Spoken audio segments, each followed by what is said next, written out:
আসসালামু আলাইকুম। মেজর মুজাফফর গ্রেপ্তার হয়েছেন। শহীদ প্রেসিডেন্ট জিয়াউর রহমান হত্যাকাণ্ডের একমাত্র সাক্ষী, একমাত্র অভিযুক্ত ব্যক্তি যিনি জীবিত আছেন, তিনি শেষ ব্যক্তি মুজাফফর। তাকে গ্রেপ্তার করা হয়েছে। আমরা বিশ্বাস করি এটার সুষ্ঠু তদন্ত এবং বাংলাদেশের মানুষ যে ইতিহাস এতদিন ধরে জানেন না সেই ইতিহাস জানতে পারবে। তবে কিছু আশঙ্কাও আছে। প্রথম কথা হচ্ছে, মেজর মুজাফফর বনানী ডিওএইচএস এর ভেতরে তিনি এতদিন ধরে ছিলেন। গত 2 বছর অন্তত শেখ হাসিনা তো নাই। এই যে 2 বছর, এই 2 বছরেও বাংলাদেশে গোয়েন্দা সংস্থা ছিল। তাইলে গেল 2 বছর সেই গোয়েন্দা সংস্থার প্রধান যারা ছিলেন তারা কি করেছেন? তারা কেন তাকে ধরেন নাই?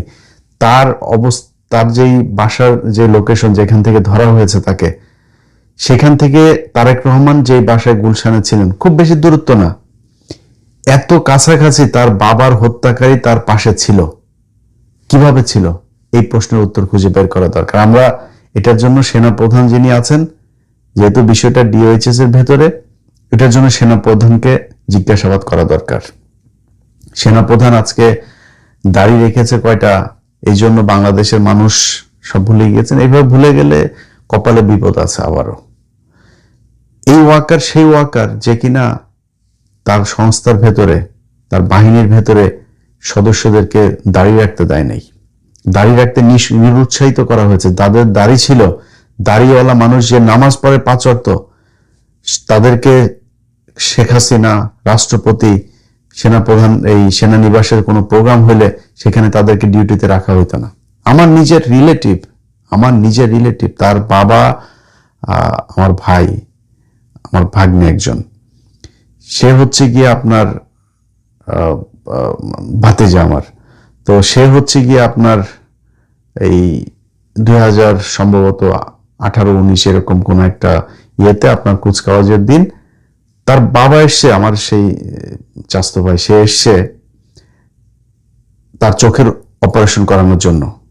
সারাদিন কোয়ার্টারের ভেতরে তাদের ওই বাসায়, তার ওই ইয়েতে বাইরে দিয়ে তালা দিয়ে রাখা হয়েছে। তালা দিয়ে রেখে একজন সদস্যকে বাইরে রাখা হয়েছে, যদি তার কিছু প্রয়োজন হয় সে এনে দিবে, নিয়ে দিবে, কিন্তু তাদেরকে ঘর থেকে বেরোতে দেবে না। একমাত্র অপরাধ, আমার ওই ভাইয়ের মুখে দাঁড়িয়ে আছে, তিনি তাবলিগ করেন, কপালে দাগ আছে, এই জন্য তাকে এইভাবে রাখা হয়েছে। এটাই ঘটেছে এই গেল 15 বছর পিলখানা, এই আপনার সেনানিবাসে। যাদের নাচ গান, রাতের বেলা সেনাবাহিনীর এই কি বলে এটা, ক্লাবগুলোতে আপনার মদ নারী নিয়ে তারপর করতো, তাদেরকে বিভিন্ন গুরুত্বপূর্ণ পদে রাখা হইতো।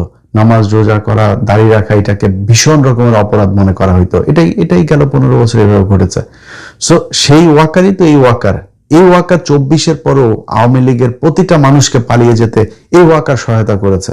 এই যে কয়দিন আগে শিরিন শারমিনকে দেখলেন না, আটক হয়েছে, এই শিরিন শারমিন, এই ওয়াকার তাকে এতদিন ধরে শেল্টার দিয়ে সেনানিবাসে ছিল, তিনি খোঁজ নিয়ে দেখেন। সো সেই ওয়াকারকে জবাব দিতে হবে তিনি এইখানে এতদিন কিভাবে ছিলেন।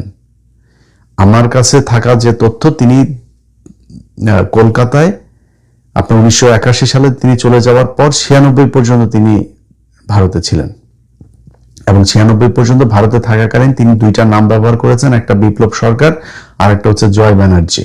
এই 2 নামে তিনি বাংলাদেশে আসা যাওয়া করেছেন।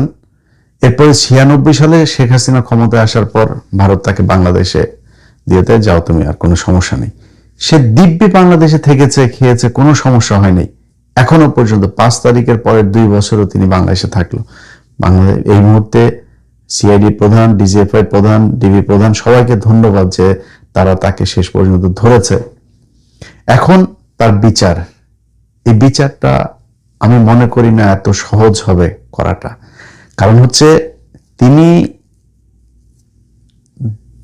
এই পিলখানা হত্যাকাণ্ডে আপনার ডক্টর ইউনূসের সময়ে একটা স্বাধীন তদন্ত কমিশন গঠন হইল, সেটা তদন্ত করলো, রিপোর্টটা প্রকাশ করতে দেওয়া হলো না, সেই রিপোর্ট অনুযায়ী কোনো কাজও করতে দেওয়া হয় নাই।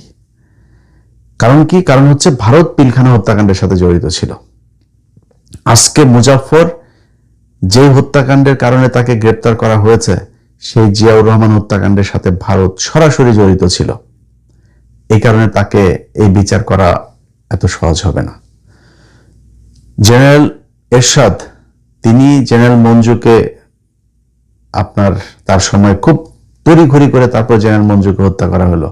কারণ কি? জেনারেল মঞ্জু সবকিছু জানতেন, কিভাবে কি হয়েছে সেটার সাথেও ভারত জড়িত, তার হত্যার সাথেও ভারত জড়িত। অতএব এই ভারত জড়িত থাকার যে জায়গাগুলো, এই জায়গাগুলোকে ফাইন্ড আউট করতে গেলে নানান ধরনের সমস্যা আসবে। এখন আমরা শুনছি যে মুজাফফরকে সম্ভবত তাকে 24 ডিভিশনে পাঠানো হচ্ছে। 24 পদাতিক ডিভিশনে সে কর্মরত ছিল, এই জন্য তাকে সেখানে নিয়ে তারপরে কোর্ট মার্শাল করতে হবে, সেনা আইনে বিচার হইতে হবে। সেনা আইনে বিচার হইলে কি হবে? তাহলে আপনি বিদ্রোহের জন্য বিচার করবেন। কিন্তু এটা শুধু একটা বিদ্রোহের ঘটনা না, এটার সাথে বাংলাদেশের অনেক ইতিহাস জড়িত। তাকে রেখে আমি মনে করি যে একটা স্বাধীন একটা কমিটি তৈরি করা দরকার, যেটা একদম সার্বজনীন একটা কমিটি হবে।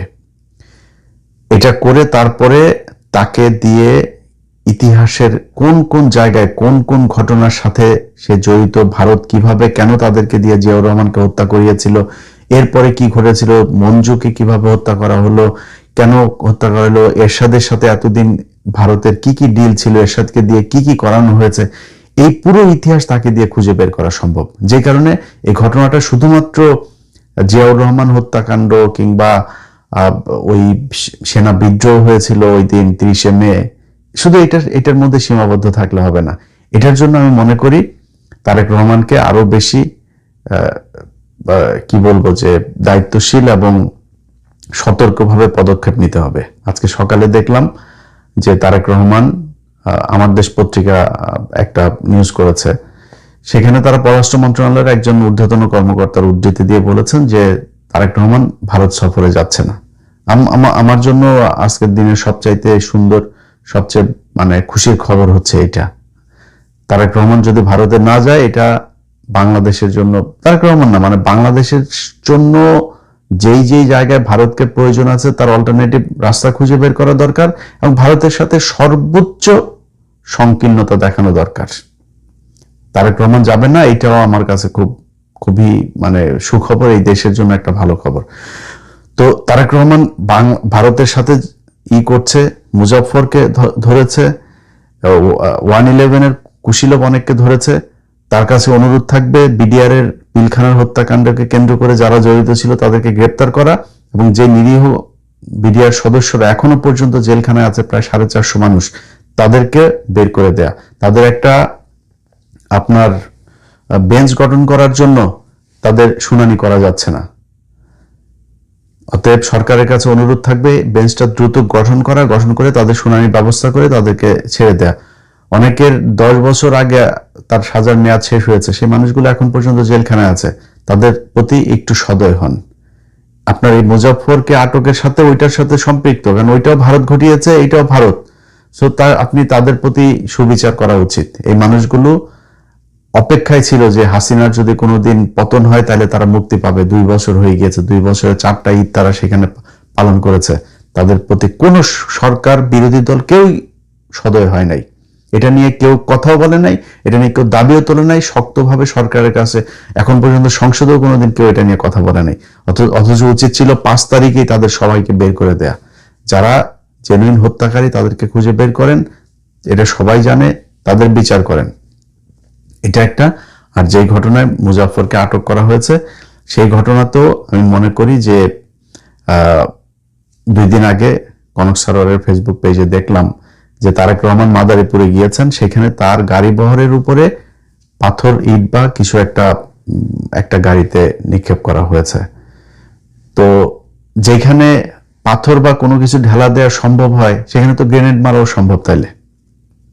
তাহলে সিকিউরিটিটা দেখভালের দায়িত্ব কার ছিল, কারা দেখেছে, কেন এই সিকিউরিটি লিকেজ কেন হইলো, কেন এটা ধরা যায় নাই, কেন এটা নিয়ন্ত্রণ করা যায় নাই, এই জিনিসগুলো আমার মনে হয় আরো বেশি শক্তিশালীভাবে, আরো বেশি সুন্দরভাবে করা উচিত। কারণ হলো আপনার তারেক রহমান যখন ইন্ডিয়ার সাথে আপনার চোখ তুলে তাকাইতে যাবে, নিজের অধিকারের কথা বলবে, মানে বাংলাদেশে শেখ মুজিবের কিন্তু শেখ হাসিনারা যেগুলো বলে, শেখ মুজিবের কিন্তু সেগুলোর বাইরে কিছু গুণ আছে যেগুলোরে শেখ হাসিনা খারাপ বলে।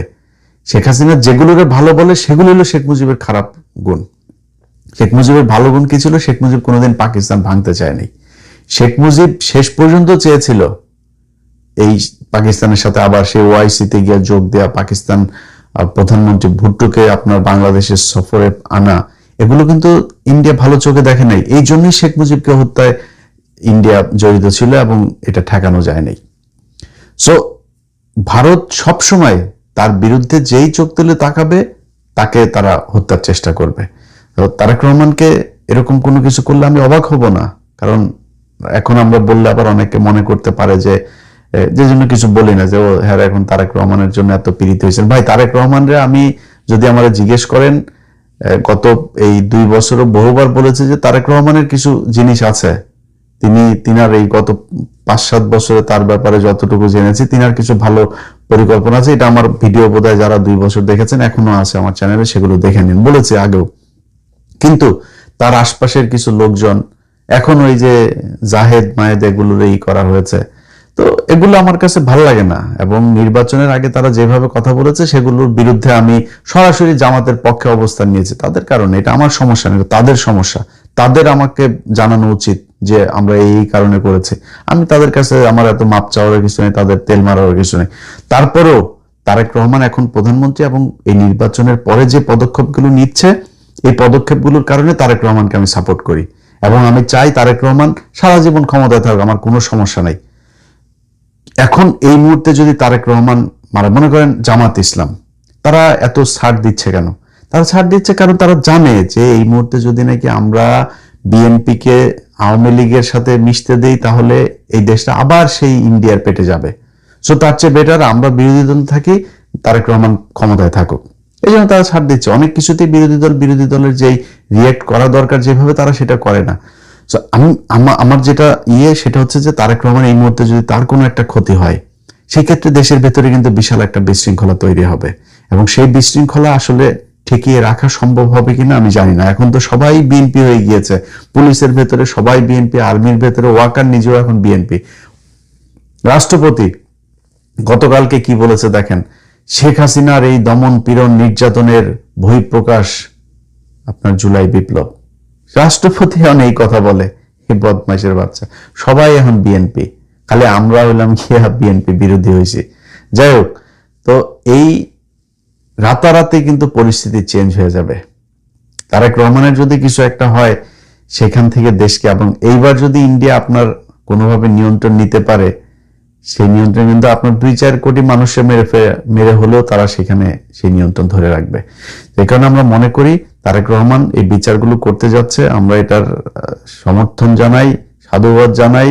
আমাদের পক্ষ থেকে কিছু করণীয় থাকলে সেটা করতেও চাই, সব দিক থেকে সমর্থন দিতে চাই, কিন্তু করতে হইলে শক্ত হয়ে, মাজা কোমর শক্ত করে তারপরে করতে হবে। নিজের নিরাপত্তা দেখতে হবে এবং ভারতের সাথে আমাদের এই পর্যন্ত 1971 সালের আগ থেকে এই পর্যন্ত কি কি ঘটনা, কিভাবে এই যে মেজর মুজাফর, সে নিজে আপনার ছিল, আপনার রক্ষী বাহিনীর সদস্য ছিল, সে রক্ষী বাহিনীর প্রথম কমিশন পাওয়া অফিসার, সে রয়ের সদস্য ছিল। সো এই মেজর জেনারেল মঞ্জুরকে কেন হত্যা করা হলো, এর সাথে কি কি ছিল, সব বিষয়গুলো একদম 71 থেকে এই পর্যন্ত সব জিনিসগুলো আমার মনে হয় এই জাতির সামনে তুলে ধরা উচিত। তো সেটা আমার বিশ্বাস যে তার বিচার প্রক্রিয়াটার মধ্য দিয়ে এই জাতি সেই ঘটনাগুলো জানবে এবং ভারতের মুখোশ